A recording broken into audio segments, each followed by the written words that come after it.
Hoje vamos meditar num Deus que normalmente não é apresentado. Porque se nós fôssemos desenhar a Deus da forma que nós queremos ou nós imaginamos e pudéssemos escrever características de Deus, íamos dizer que Deus é amor, e a maior parte das pessoas que sabe que Deus é amor. Íamos falar que Deus é soberano, e Deus é soberano. Íamos falar que Deus é criador, e Deus é criador.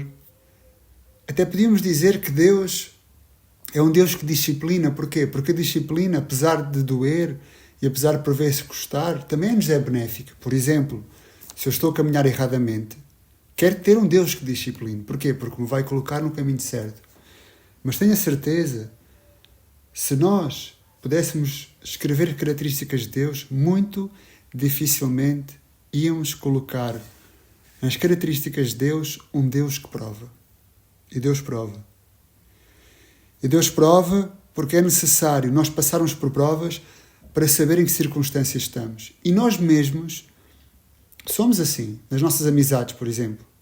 Nós reconhecemos realmente quem é amigo quando passamos por uma prova. Se realmente essa amizade é boa ou é má. Ou mesmo no relacionamento, no início, com as nossas mulheres. Só nas provas é que realmente percebemos se ela estava connosco, ou se nós estávamos com ela, se a amávamos verdadeiramente. Então hoje vamos analisar esse Deus. Um Deus que prova. É um Deus que não é muito famoso nas pregações ou no cristianismo, mas é um Deus que está nas Escrituras do início até ao fim. E é necessário que Deus prove e nos faça passar pelo fogo para realmente sabermos que somos ouro e em quem temos a nossa confiança. Amém? Vamos meditar nesse Deus? Amém.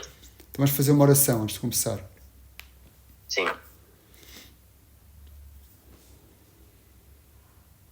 Senhor, em nome de Jesus Cristo, apresentamos-nos a Ti para comer da Tua comida, Senhor, para beber da Tua água e para seguir o Teu caminho.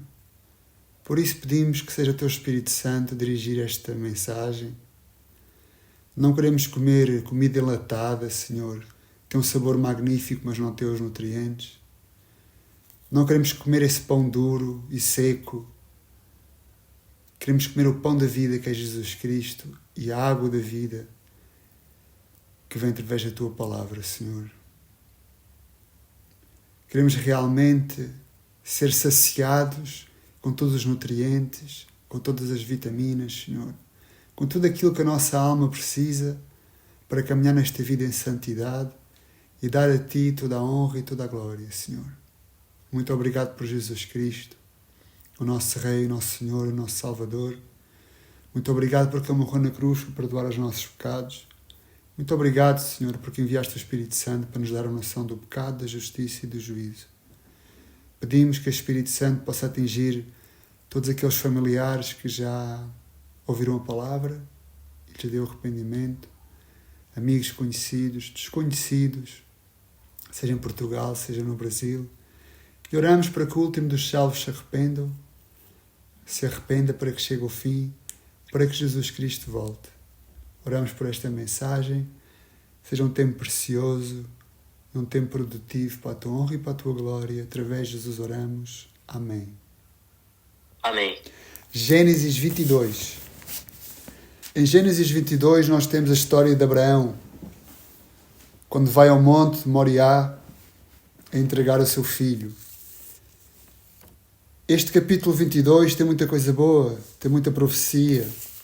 Vemos aqui no capítulo 22 de que Deus enviou Abraão ao monte de Moriá. O monte de Moriá foi o monte que mais tarde foi levantado o templo de Salomão.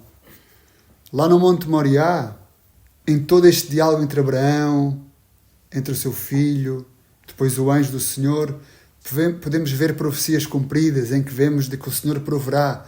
Era uma profecia que mais tarde Deus iria prover o Cordeiro, que era Jesus Cristo, porque em realidade Moriá é um conjunto de montanhas. Numa das montanhas levantou-se o monte do templo, na outra montanha, que é o Golgotá, foi onde Jesus Cristo morreu, e o Cordeiro realmente, séculos depois, cumpriu a profecia, porque o filho, no diálogo, pergunta pelo Cordeiro, e mais à frente, quando foi sacrificado, não é o Cordeiro que é sacrificado, é outro animal, é um carneiro. Então vemos aqui muitas simbologias que apontavam para Jesus, o cumprimento da profecia. E é um texto muito bom, podemos ler mais tarde, ou até podemos continuar a refletir sobre ele à continuação, mas eu quero me centrar no versículo 1, ler o versículo 2 mais à frente e destacar alguns versículos ao longo do caminho. E vamos centrar num Deus que prova. E no versículo 1 diz o seguinte: depois destas coisas, Deus pôs Abraão à prova. Abraão, e ele respondeu, eis-me aqui. Releio, depois destas coisas, Deus pôs Abraão à prova e disse, Abraão, e ele respondeu, eis-me aqui. Se nós lemos este texto e podemos desglossá-lo ou dividi-lo, diz, depois destas coisas. E podíamos inferir de que coisas são essas. Que Abraão cresceu saudável, que teve uma família perfeita, que teve filhos bonitos, que estudaram nas melhores universidades, que comeram as melhores comidas, que não houve problemas de saúde. Podíamos inferir isso. Porque o texto diz a seguir, Deus pôs à prova e lhe disse, como se esta fosse a primeira prova de Abraão. Como se até aqui tudo tivesse ido bem e agora Deus, já que tudo vai bem na vida dele, vou prová-lo. Mas se nós analisamos o texto onde diz depois destas coisas, vamos perceber de que estas coisas, em realidade, todas foram provas. Vamos perceber de que estas coisas do passado na vida de Abraão foram provas. Eu vou citar assim por alto algumas das provas e citar os capítulos e alguns versículos e depois com calma, em casa ou noutras oportunidades, podemos ler a história de Abraão e perceber que ele foi provado do início até ao fim. Abraão é um personagem que nasceu em Ur dos Caldeus. Ur dos Caldeus está na Mesopotâmia, por exemplo, ali na zona, aos dias de hoje, onde é o Iraque. E Abraão cresceu lá, com a sua família, com o seu pai Terá, e podemos ler a partir do capítulo 11, lá em Gênesis, que Deus começou a trabalhar naquela família e naquela casa. E mais propriamente no capítulo 12, vemos o chamado de Abraão. Então, Abraão foi chamado em Ur dos Caldeus, naquela terra, lá na comarca da Mesopotâmia. Lá na Mesopotâmia começou um caminho em direção a Canaã. Deus chamou Abraão, um Deus que ele não conhecia, porque fica óbvio na Bíblia de que era um povo pagão, era um povo idólatra, era um povo que tinha ídolos, tanto que mais tarde, quando um dos filhos do patriarca, um dos servos também foi lá para buscar mulher para os filhos dos patriarcas, vemos ali uma história muito interessante, depois mais tarde com Jacó, com Labão, em que há uns ídolos, então era um povo idólatra. Era um povo, se assim podemos inferir, como um católico romano que tinha as suas imagens em casa, se podemos dizer. Não conheciam o Deus verdadeiro. Sim. Então, Deus chama Abraão lá em Ur dos Caldeus. Então vemos aqui a primeira prova. Que prova? A separação. A separação. O novo nascimento. Deixar tudo para trás e seguir a Deus. Em 2 Coríntios 5,17 diz, se alguém está em Cristo, nova criação é. As velhas coisas passaram e todas são feitas novas. Abraão teve que deixar os seus amigos, teve que deixar parte da sua família, teve que deixar os seus costumes, teve que deixar as suas tradições, teve que deixar o seu trabalho, teve que deixar as suas religiões, teve que deixar tudo aquilo que Deus disse para ele deixar. E se nós, na nossa vida, não temos uma Ur dos Caldeus no nosso passado, ainda não começamos o nosso processo de peregrinação, em caminho à direção da Jerusalém Celestial. Ou seja, se nós não temos um passado deixado para trás, e o que é que deixamos para trás? Família, às vezes sim, porque às vezes a família que nós temos é completamente antagónica à mensagem de Deus e temos que nos separar de alguns deles. E às vezes amigos, a maior parte das vezes de todos. E às vezes trabalhos que não glorificam a Deus. E às vezes costumes, às vezes não. E todos os costumes que não glorificam a Deus. E Abraão teve que ser da sua rotina. Da sua rotina de tomar o pequeno almoço àquela hora, ou naquele cafezinho, que na altura não havia cafés, mas naquele café que ia lá beber o cafezinho com leite e o croissant, ou até mesmo comer naquele restaurante, que também não devia haver naquelas alturas, mas todos os seus costumes começaram de novo. E foi por uma terra que não conhecia, porque diz lá na Bíblia que ele não conhecia a terra por onde ia, Canaã. E não havia Google Maps, e não havia internet para pesquisar as melhores escolas para os filhos, os melhores bairros para viver. Ia para uma terra que não sabia para onde ia, por fé. E além do mais, tinha 75 anos, já tinha uma vida enraizada lá em Ur. E ele saiu. Então foi uma grande prova da separação. Deixar tudo, como dizia Jesus, deixa as redes e segue-me. E seguiu a voz que Deus lhe falou. Deixou Ur dos caldeus. Então vemos aqui a primeira prova, separação. Separação. Mais tarde, vemos ali meio caminho que em Harã, ele fez uma paragem, ficou lá durante um período de mais ou menos 5 anos, talvez. Então ali em Harã, o seu pai Terá morreu.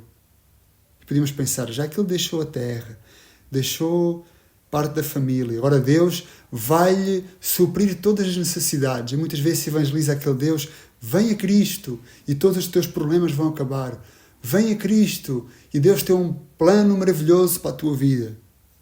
Estamos aqui a ver o plano na vida de Abraão, em que ele foi provado constantemente. Deixou a sua família, os seus costumes, ou parte da sua família, e agora o seu pai morre a meia jornada. E podíamos pensar, ok, deixou Ur dos caldeus, morreu o seu pai, ele agora tem que se tornar o patriarca e o líder do clã, então vai chegar lá à terra prometida, a Canaã, e tudo vai correr bem. Podíamos inferir isso, podíamos indagar essa realidade, mas ele chegou lá e vemos de que Abraão passou fome. Vemos a prova do fome, havia fome naquela terra. E Abraão não ficou na terra prometida e desce até o Egito. E lá no Egito não passou a prova do medo, da morte, e mente. E diz que Sara é sua irmã e não diz que é sua mulher. E há tudo ali uma história, no meio daquilo tudo. Deus aparece a Faraó, não permite que ele toque na mulher. Há tudo ali um complô e o nome de Deus sai sujo porque Abraão mentiu. Então vemos que nesta prova não foi superado, não passou a prova da fome, não passou a prova do medo da morte. Mas tudo isso ia servir para forjar um caráter em Abraão. É bom que nós passemos sempre as provas, mas, por exemplo, se eu vou ao ginásio e quero levantar um halter de 30 quilos, não vou logo levantar um halter de 30 quilos, tenho que começar por um halter mais pequeno. Então a prova grande que vamos enfrentar no capítulo 22 foram pequenas provas que Abraão foi passando para forjar um caráter para a grande prova do capítulo 22. Algumas aprovou, outras não. Podemos ver aí a graça e a misericórdia de Deus. Temos um Deus que supre, temos um Deus que nos dá o pão nosso diário. Temos um Deus que nada nos faltará, como diz lá no famoso Salmo 23. Mas também sabemos que na fome podemos tomar decisões equivocadas como Abraão tomou, e como, por exemplo, Esaú, que vendeu o seu direito de ser o primogênito, tudo por uma comida. Mais tarde, podemos pensar, ok, ele volta, sai do Egito, já passou pela prova da separação, já passou pela morte do seu pai, já passou pela prova da fome, pela prova do temor à morte e mentir. Então não há mais provas, mas não. Há uma prova grande, que é a prova da separação, que encontramos lá em Gênesis 13, quando ele separa do aparentemente único irmão na fé que ele tinha, que era Ló. Então podíamos pensar, Abraão já sofreu muito, não se vai separar do seu sobrinho, companheiro de batalha, o seu companheiro na fé, que é Ló. Porque percebemos noutros textos bíblicos que Ló era justo. Ló cria no Deus verdadeiro. Então vão estar juntos na batalha, mas não é isso que passa. Há problemas entre os pastores das ovelhas de Ló, das ovelhas animais, e os pastores das ovelhas de Abraão, porque aquelas terras eram poucas para dar de comer aos animais. Há ali uma disputa entre eles, então Abraão e Ló separam-se. E Abraão integramente, apesar de já ter passado pela fome, talvez isso lhe forjou um caráter, disse a Ló, podes escolher o que tu quiseres. E Ló, erradamente, escolheu os caminhos de Sodoma e Gomorra. Não diretamente se foi a Sodoma e Gomorra, diz o texto, que foi plantando as suas tendas até chegar a Sodoma e Gomorra. Abraão, Isaac e Jacó, e também neste caso ainda Ló, eram nómadas. Podemos ver em Hebreus 11 de que eles habitaram em tendas tendo a fé na cidade celestial. Mesmo sendo a terra prometida, habitaram nela como se fossem estrangeiros. Não criaram raízes naquela terra, tinham suas raízes na Jerusalém celestial. E Ló também era nómada e vivia em tendas. Eles procuravam os pastos onde caía a chuva e para lá levavam as suas ovelhas, porque eles eram pastor de ovelhas. Mas diz o texto que Ló foi estendendo as suas tendas até chegar a Sodoma e Gomorra. E também diz lá no texto, em Gênesis 13, que toda a gente sabia que aquele era um povo ímpio, toda a gente conhecia, parafraseando, a má fama daqueles povos. Então Ló escolheu mal. Vemos aqui a separação. A dor da separação de alguém que tem a mesma fé. Também é interessante neste texto de que, atenção a isto, Ló e Abraão não se chatearam por problemas terceiros. Ou seja, o problema aqui não foi entre Ló e Abraão. O problema aqui foi entre os pastores dos rebanhos de Ló e os pastores dos rebanhos de Abraão. Então, que entre irmãos na fé não haja problemas por causa de terceiros. E se houver, que sejam esclarecidos e resolvidos para que o nome de Deus não saia sujo no meio disto tudo.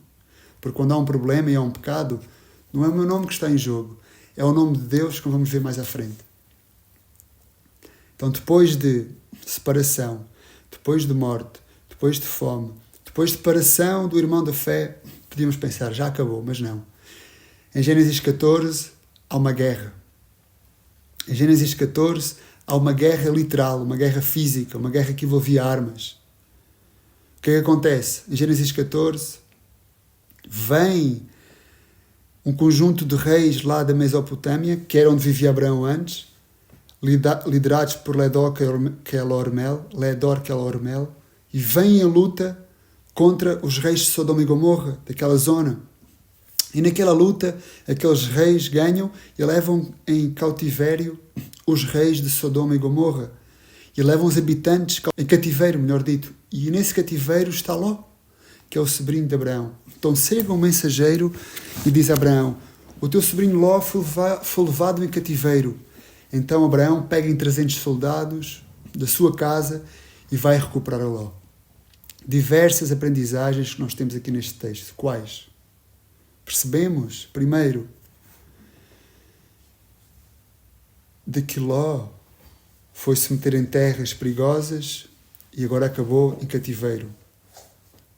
Percebemos que teve a ver mensageiros como aquele homem que foi anunciar a Abraão que o seu sobrinho Ló foi levado em cativeiro e que nós possamos ser esses irmãos que estão para libertar outros. Mas aqui o ponto é, Abraão podia ter dito assim, o que é que eu tenho a ver com isso? Não fui Ló que foi para Sodoma e Gomorra? Não fui Ló que escolheu aquelas terras? Não fui Ló que resolveu ir embora desta casa, sendo eu agora o patriarca e sendo eu o representante de Deus aqui na terra? Não estava melhor comigo? Então que Ló agora se desenrasca. Mas Abraão não fez isso. Foi recuperar o seu sobrinho e foi à guerra. Literalmente uma guerra física, de armas. E quem de nós quer passar por essa prova? Imagina agora que a Argentina e o Brasil entram em guerra, ou Portugal e a Espanha entram em guerra. Eu não quero passar pela guerra.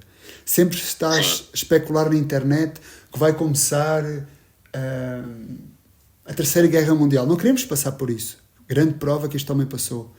E não fugiu da guerra, foi ele que foi à guerra para recuperar um sobrinho que tinha decidido ir embora.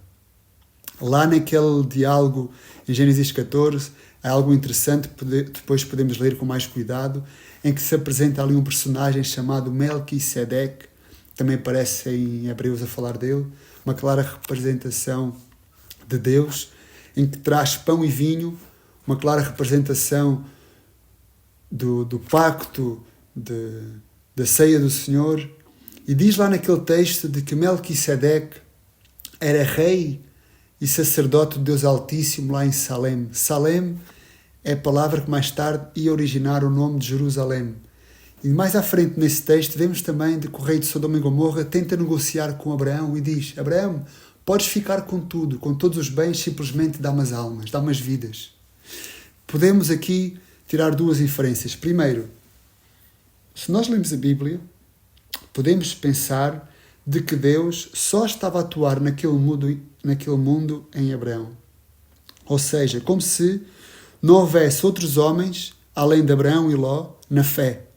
Mas percebemos de que existe aqui um personagem na Bíblia que é Melquisedeque, desconhecido, que também era sacerdote e adorava o Rei Altíssimo. E Abraão lhe entregou o dízimo de tudo aquilo que tinha. Ou seja, não devemos pensar que somos os únicos. Não devemos pensar que só aqui em Portugal é que está a verdade na nossa casa, ou aí Lucas no Brasil, na tua casa, ou nos irmãos em Barcelona, porque há outros desconhecidos que estão a servir ao Deus Altíssimo. Porque Deus tem sempre outros 7.000 que não dobraram o joelho a Baal, nem o beijaram. Então não gira tudo à nossa volta, gira tudo à volta de Deus, e Deus trabalha com quem quer.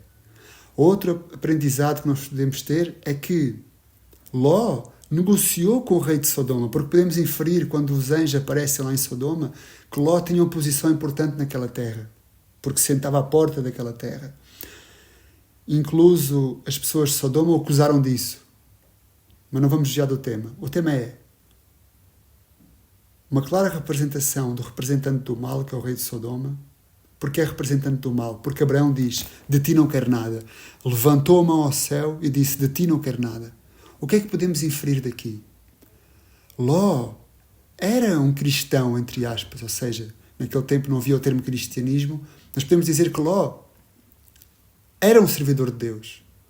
E Abraão também. E sendo Abraão um servo de Deus, e sendo Ló um servo de Deus, um negociou com Sodoma e Abraão não quis negociar com o rei de Sodoma. Ou seja, não há limite para a santidade.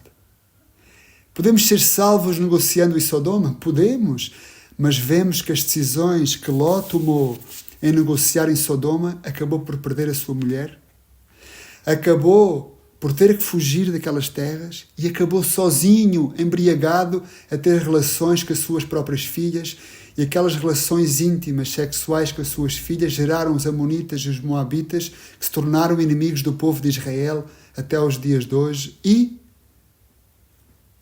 o nome de Ló desaparece da Bíblia. E o de Abraão continua. O que eu quero dizer com isto? Cuidado com as provas que nos apresentam. E não devemos confundir provas com tentações. Vamos falar disso mais à frente. E Ló é salvo, é.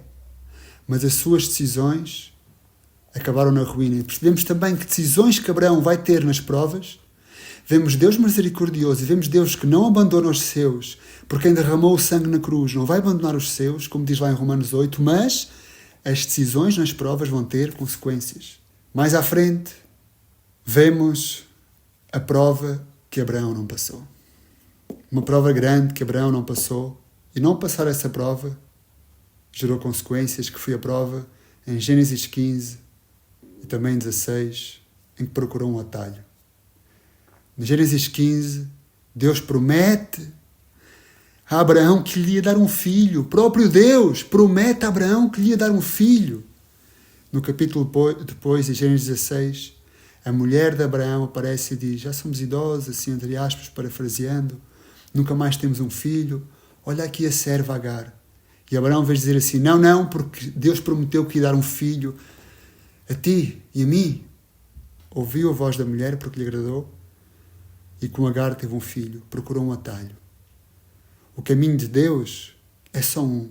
E muitas vezes tem altos, tem baixos, tem retas, tem terrenos pedregosos, como tem mananciais, como tem verdes pastos, como tem oásis. Mas é o caminho do Senhor. Não devemos procurar atalhos, porque os atalhos têm consequências, e vamos ver que este atalho de ter o filho com Agar, Ismael, trouxe problemas para a casa de Abraão. Então, nas provas, devemos sempre seguir o que Deus diz e não devemos procurar atalhos. Então, ele não passou esta prova. Depois, aos 99 anos, vemos a prova da mudança de nome. Acrescenta-se uma letra ao nome. E vemos também, aos 99 anos, a prova da circuncisão. Grande prova, porque não era uma criança. Era um idoso de 99 anos. E circuncidar o prepúcio tinha muita dor. Por alguma coisa, a criança é circuncidada ao 8º dia. E há toda uma explicação até científica de que se sangra menos, há menos dor, etc, etc. Mas não vamos entrar por aí. Aos 99 anos, aquele homem circuncidou ele e a sua casa. E sabemos que agora, como cristãos, quando se nasce de novo, já não existe uma circuncisão de um prepúcio físico, existe uma circuncisão de coração. E quanto mais tarde essa circuncisão acontecer, mais doloroso vai ser também. Se nós mais tarde entregamos a nossa vida a Deus, maior é os nossos costumes, maior é a Ur dos Caldeus, maior é o Egito, maior é as nossas rotinas, maior é o nosso ego, maior é o nosso eu. Então, quanto mais tarde decidimos deixar tudo e seguir a Jesus, mais doloroso vai ser. Porque mais costumes estão enraigados, mais tradições estão arraigadas. Então, hoje mesmo, devemos largar a vida de pecado e seguir a Jesus. Porque mesmo que seja aos 20 anos, já são 20 anos de tradições. Mesmo que seja aos 10 anos, já são os 10 anos de costumes, de pecado.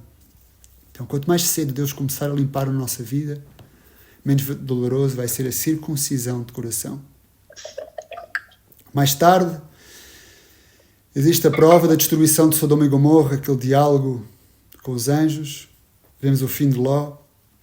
No capítulo 20, vemos mais uma vez que Abraão mentiu, passado tantas provas, já tinha caído naquela prova e voltou a mentir a Abimeleque, em que disse que Sara era sua irmã. No capítulo 21, vemos o nascimento de Isaac e vemos mais uma prova no capítulo 21, em que Abraão tem que se separar do seu filho. E percebemos de que aquilo tudo não pareceu bem a Abraão, porque Abraão gostava do seu filho Ismael. Mas Deus diz a Abraão para que sim, tinha que separar do seu filho Ismael. Tinha que separar de Ismael. Então vemos que a decisão lá em Gênesis 16, procurar o atalho, trouxe dor àquela casa. E vemos também de que os ismaelitas tornaram-se adversários da casa de Abraão. Vemos mais tarde, quando Esaú procura casar-se com uma das filhas, casou-se com filhas dos ismaelitas, e isso trouxe dor à casa dos patriarcas. Então vemos que os atalhos nunca têm boas decisões. E chegamos aqui a Abraão com 100 anos de idade. Chamado com 74, 75 anos, vemos 25 anos de provas.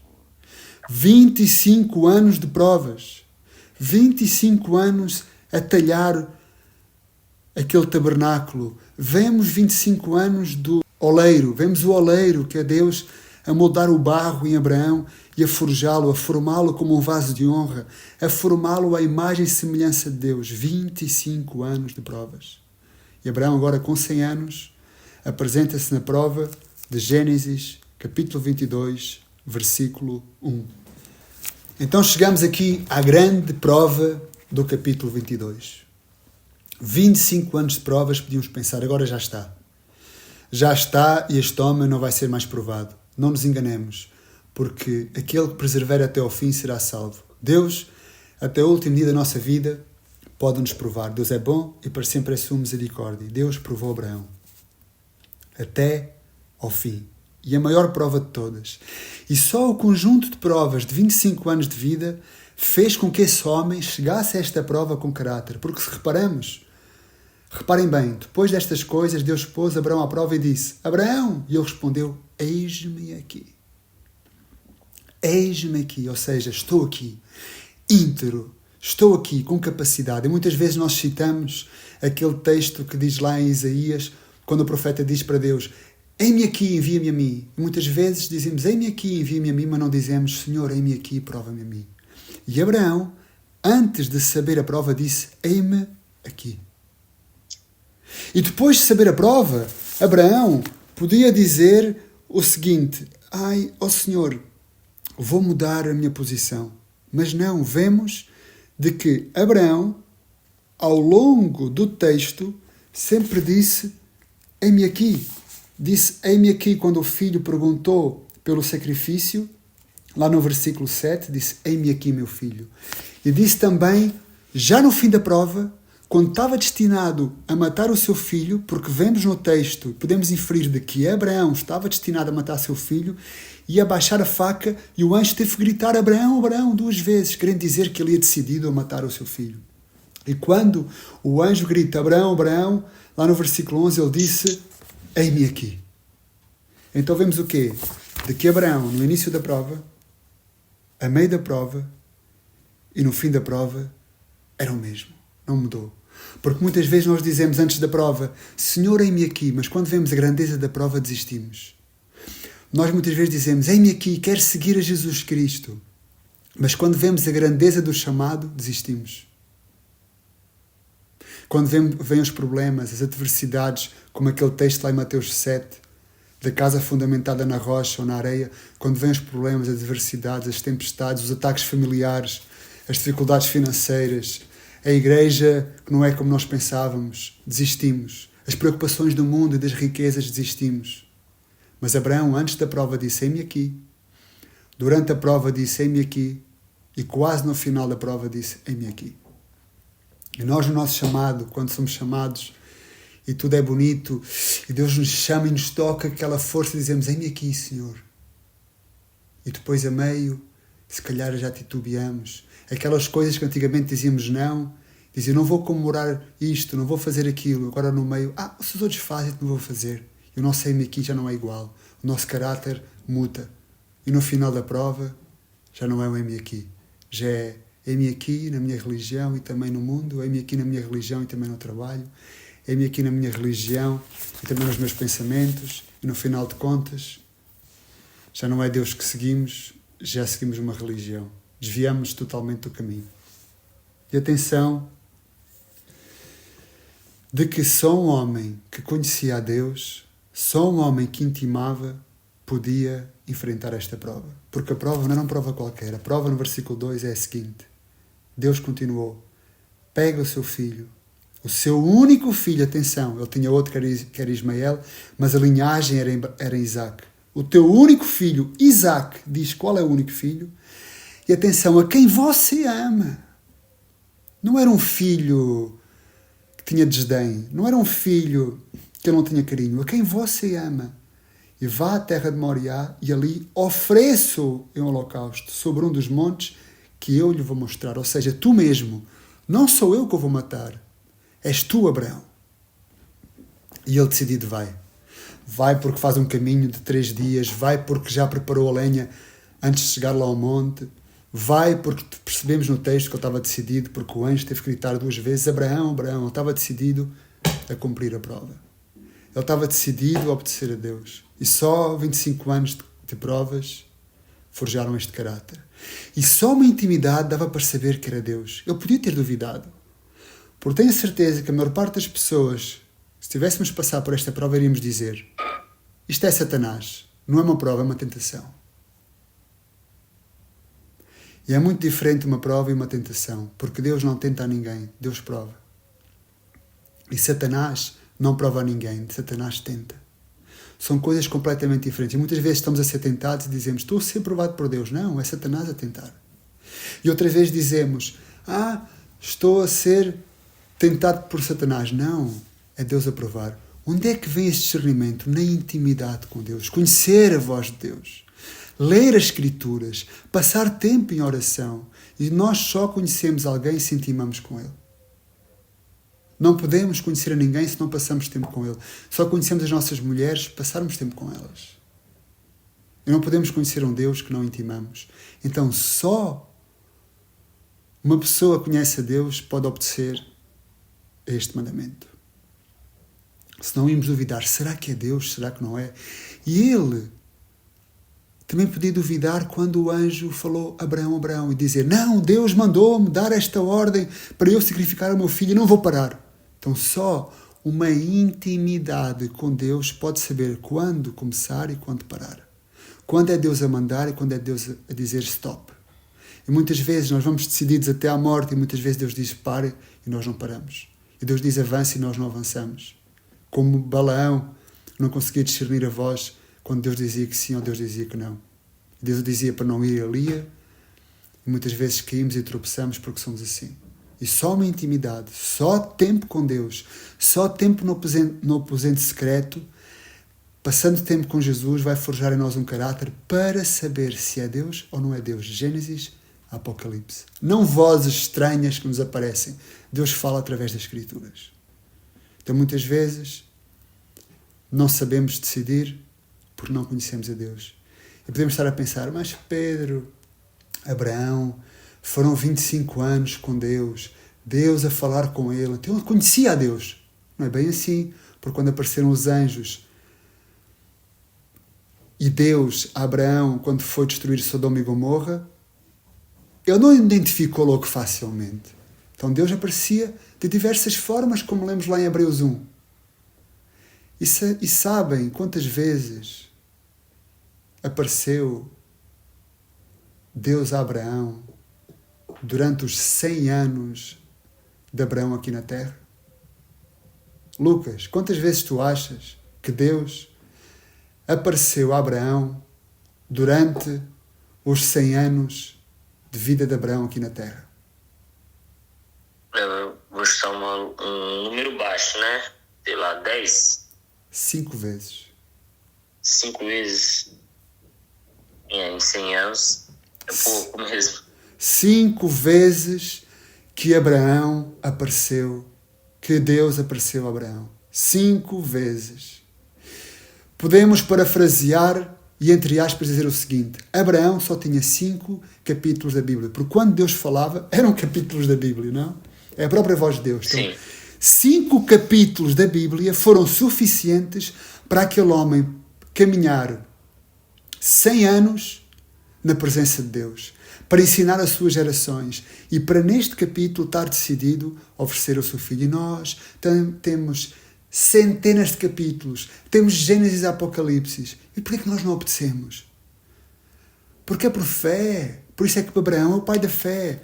E nós não obedecemos porque nós duvidamos que esta é a palavra de Deus. Porque se nós realmente temos a certeza de que esta é a palavra de Deus, mesmo que o mundo inteiro esteja contra nós, se está escrito, vamos à morte pela palavra de Deus.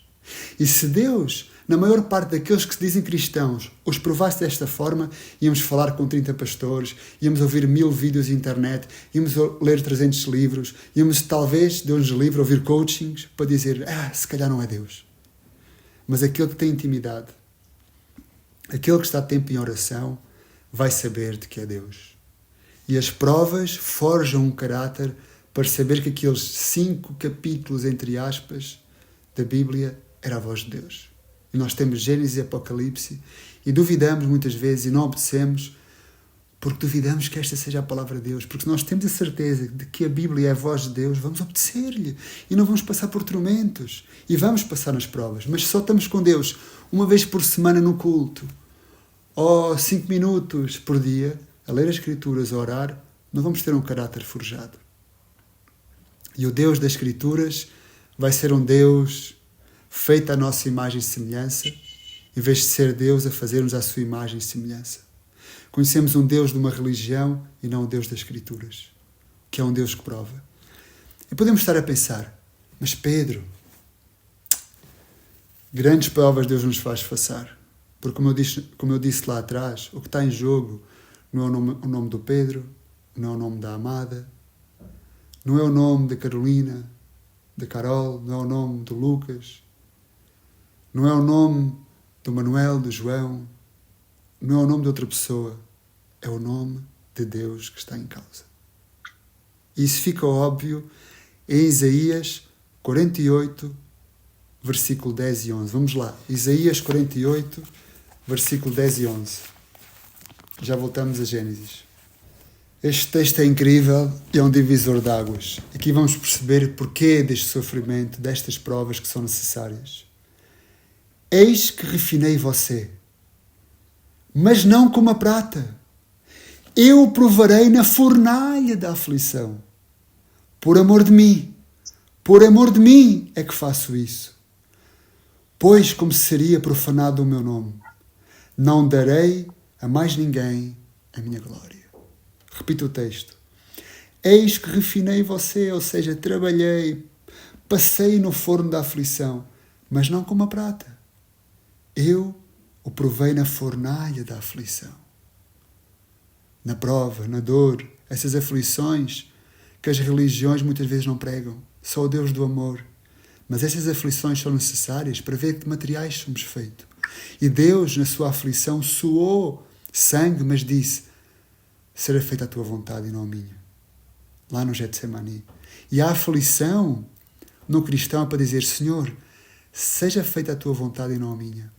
E a tua vontade é as Escrituras. E porquê é que Deus fez tudo isso? Versículo 11. Por amor de mim. Não de mim o Pedro, senão o amor ao nome dele. Por amor de mim. Por amor de mim é que eu faço isso. Como? Pois como seria profanado o meu nome? Ou seja, para que o nome dele não seja profanado, não darei a mais ninguém a minha glória. Este é um Deus que não é popular. Este é um Deus que não é muitas vezes pregado, mas tudo isso é por amor do seu próprio nome. Deus não morreu na cruz por amor ao Lucas, ao Pedro, à Amada, a outra pessoa. Deus morreu na cruz primeiramente por amor ao Pai. Pela dignidade do nome do Pai. Porque o Pai é digno e não peca. Porque Deus é digno e não peca. E em consequência nós fomos respingados por esse amor perfeito. E glória a Deus, porque é o amor mútuo do santo Deus, do santo nome de Deus. Porque se tivesse em causa o nosso nome, nós não somos dignos de tamanho amor. Então nós somos respingados por esse amor perfeito. Mas mesmo sendo assim, mesmo nessa prova, não podemos acusar a Deus que nos está a provar, porque Deus não nos vai provar mais do que nós possamos aguentar, porque sempre põe a escapatória, como diz lá em 1 Coríntios 10, 13. É verdade que o texto de Coríntios está relacionado à idolatria, muitas vezes a mal usado, em relação à idolatria, mas Deus põe a prova e a escapatória, porque Jesus em tudo foi tentado e nada pecou. E em Jesus temos as forças para superar a prova. E lá em Coríntios diz que não é prova que não seja humana, ou seja, que não seja superior a nós. E Deus é grande e para sempre é a sua misericórdia, e tudo isso é por amor do seu nome. Queremos passar por estas provas? Não. Mas passarmos, é necessário saber e conhecer a Deus para saber se é Ele, primeiramente, e como passá-lo para a sua glória. Não é o nosso nome que está em jogo, é o seu nome. Podemos pensar: Pedro, ok, mas matar o filho? Matar o filho? Que Deus é este? Primeiramente, Deus não quer que ninguém mate o filho, mas se Deus pediu e ordenou, é Deus que diz. E se Deus diz, Abraão tinha que obedecer. Mas sabemos que havia aqui um plano maior, e muitas vezes os caminhos de Deus são inescrutáveis, ou seja, nós não conseguimos compreender a mente de Deus. Deus é Deus, nós somos falíveis. E Deus tinha outro plano. Deus tinha este texto para deixar escrito. Deus tinha um plano. Ele sim tem o plano maravilhoso da salvação, que era as profecias de Jesus Cristo. Então tinha que deixar esta história escrita para nos ser de bênção aqui em 2025. Mas mesmo assim podíamos pensar: Pedro, entregar o filho à morte. Mas é um texto que a mim me humilha muito e me esclarece todo este pedido de sacrifício de Abraão e Isaac. E esse texto encontra-se lá em Gênesis, no capítulo 22, no versículo 5. Abraão, passado 3 dias a caminhar com os seus servos, chega ao sopé do monte e tem um diálogo com os servos. Lá no versículo 5 diz o seguinte: Então disse aos servos: Esperem aqui, com o jumento, eu e o rapaz iremos até lá. E depois de termos adorado, voltaremos para junto de vocês. Primeiro ponto a destacar. Apesar deste homem ir sacrificar um filho, para ele era adoração a Deus. E o que é adoração a Deus? Aquilo que Deus manda. E agora Deus não nos manda sacrificar um filho. Mas o ponto aqui, primeiramente, é: nós, quando falamos em adoração, falamos em levantar a mão, em chorar, em dar uma oferta. Adoração, a primeira vez que a palavra adoração na Bíblia aparece é neste texto. E a palavra adoração na Bíblia, a primeira vez que aparece, está intimamente linkado com o sacrifício. Sacrificar um filho.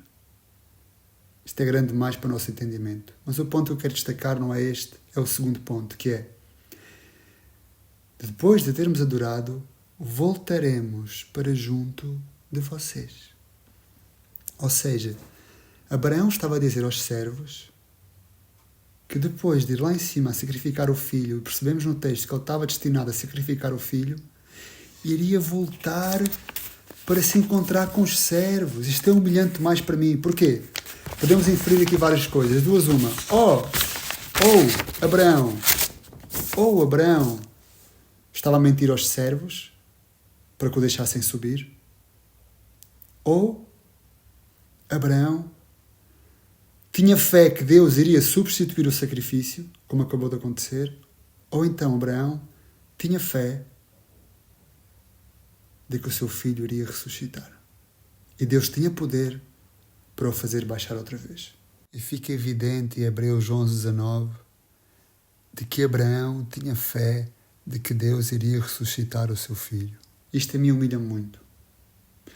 Porque muito provavelmente muitos de nós fôssemos subir àquele monte, já estávamos a pensar na desculpa que iríamos dar às nossas mulheres quando chegássemos a casa sem um filho, já estávamos a conversar com a agência funerária, já estávamos a escolher o caixão e a fazer o luto no nosso coração. E este homem ainda não tinha visto o filho morto e já o tinha visto ressuscitado. Estava vivo na sua mente. Amém. Então o que nós podemos concluir aqui?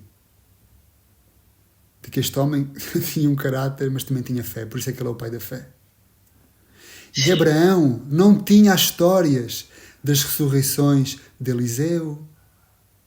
Não tinha as histórias de Tabita para se levantar aquela criança. Não tinha Jesus ressuscitado. Jesus nem sequer tinha morto.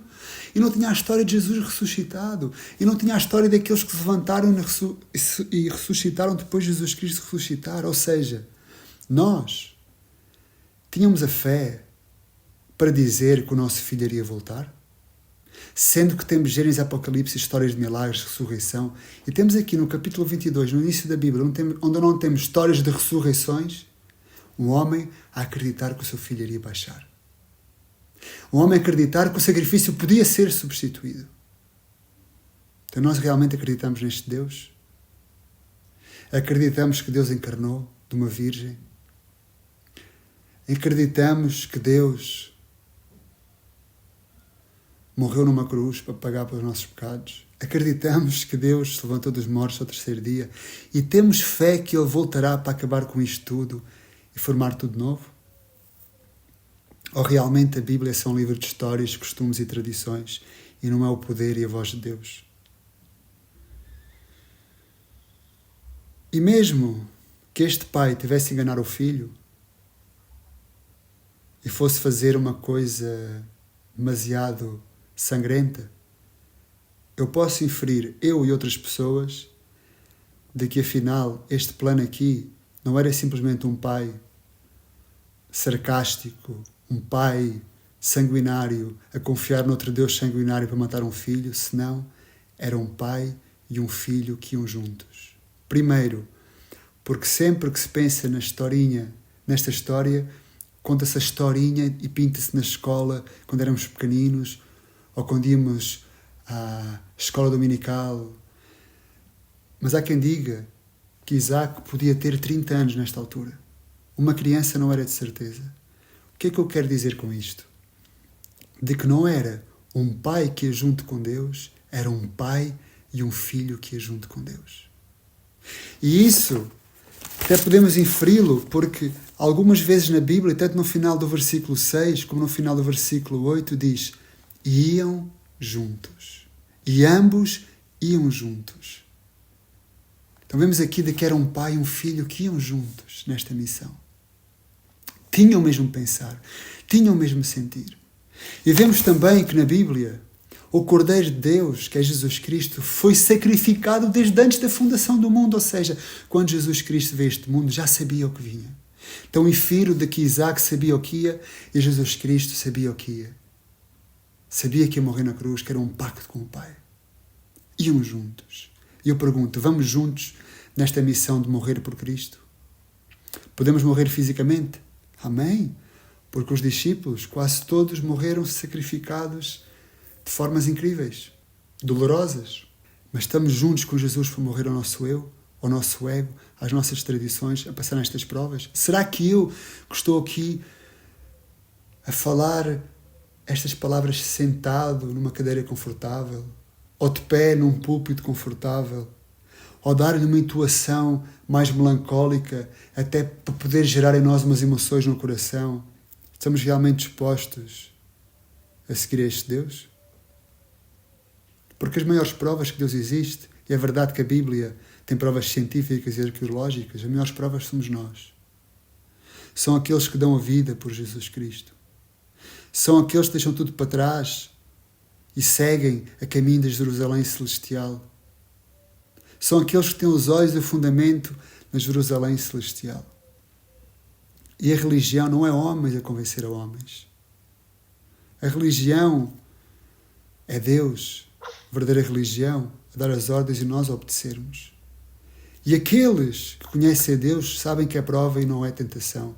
E mesmo que seja tentação, não podemos meter a culpa no Satanás. É que Satanás está-me a tentar. Não! O problema é no nosso coração. Que existe o pecado. Quando nós vamos lá a ler o texto de Tiago, em Tiago diz de que a tentação atrai a nossa concupiscência. Não sai Satanás em nenhum lado naquele texto. É o pecado que é em nós. Então temos que ir a Jesus. Temos que ir a Deus, a limpar, a santificar-nos, a intimar-nos para conhecer a sua voz, para que nas provas sabemos, esta é a voz de Deus. Já havia alguns exercícios familiares na internet em que um avô se põe de costas e chegam os seus netos e os seus filhos e falam uma frase, não sei se é olá avô ou bom dia avô, e aquele avô consegue identificar todas as vozes dos filhos e dos netos. Porque são anos, porque há intimidade. Só nós podemos conhecer a voz de Deus se há intimidade, se passamos tempo com Ele. Então agora aqui o dízimo, a oferta, é bom dar a Deus financeiramente, mas o melhor dízimo, a melhor oferta é passar tempo com Ele, porque nos é benéfico a nós. Passar tempo com Deus não vai fazer bem a Deus, vai fazer bem a nós, porque vamos conhecer a Deus. Vamos conhecer o seu caráter para passar nas provas, para dar glória ao seu nome. Porque não é o nome do Pedro que está em jogo, é o nome de Deus que está em jogo.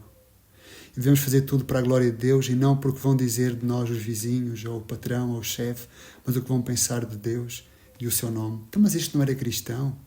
Então, mas este não servia a Deus? Como é que se coloca uma situação destas? Então Deus prova para que possamos dizer antes da prova, durante a prova e depois da prova, eis-me aqui. E Jesus Cristo, durante o seu percurso aqui na Terra, disse, eis-me aqui, e foi morrer na cruz.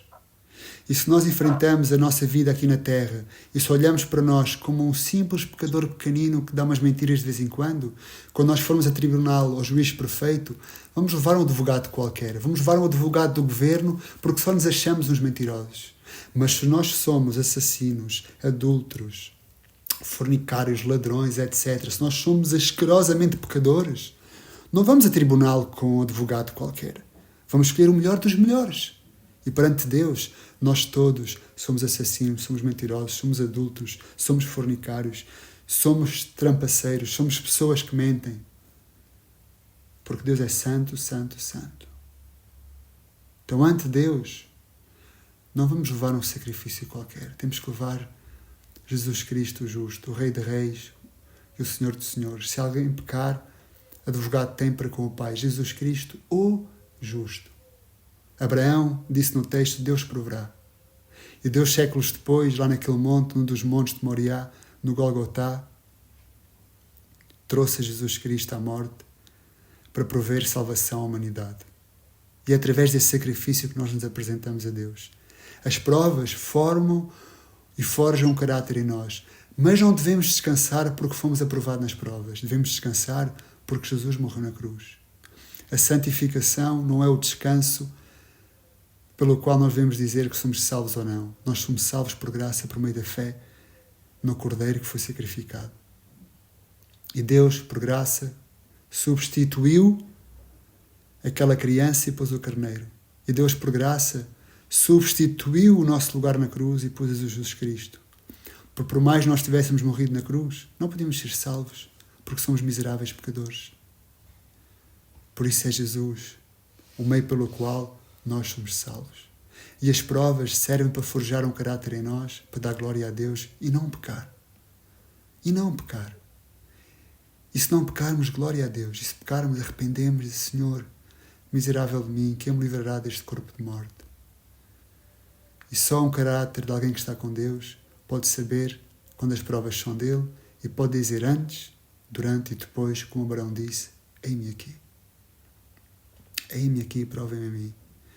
E que Deus, na sua misericórdia, nos conceda a graça para passar nessa prova, não para dizer o quão bom e o quão grande eu sou, mas quão bom e quão grande o Deus é, o Deus Criador e o Deus Salvador. A Ele toda a honra, toda a glória e todo o louvor, hoje e sempre, através de Jesus Cristo. Amém.